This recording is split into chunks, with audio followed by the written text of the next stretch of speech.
As part of the film festival this week, we've brought in some incredible activists from all over the world, and I particularly thought it would be interesting to have a conversation between these women who probably would have never had a chance to meet had we not created this opportunity. My organization, I founded it after experiencing divorce process on my own. Thank God I had my parents to help me, but women in that are from the ultra-Orthodox societies feel trapped.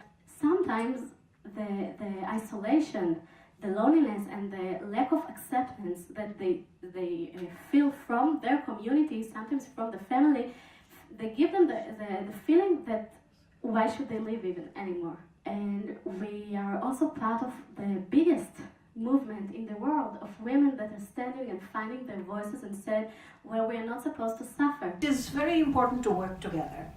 This is above politics. It is above caste, color, creed, religion. This is about human rights. People tend to speak about women's rights and human rights as two separate things. They're not. Women's rights are human rights.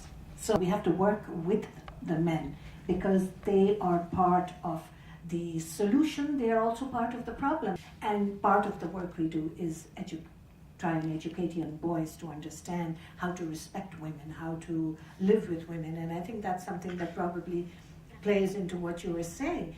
Mothers must learn to educate their boys to have respect for women. And they play a very important role in this. So mentors, support, groups, gatherings are extremely important, because having the conversation is only one part of it. It's finding the solutions. In our organization, we always use the 3 E's.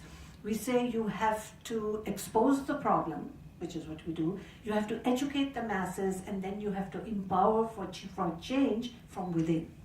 The change starts from within. I think that what we really need to feel empowered and motivated to do is ensure that we tell women's stories, and so that we are able to essentially change the status quo. And we can do that by being the voices of people that don't necessarily have a voice.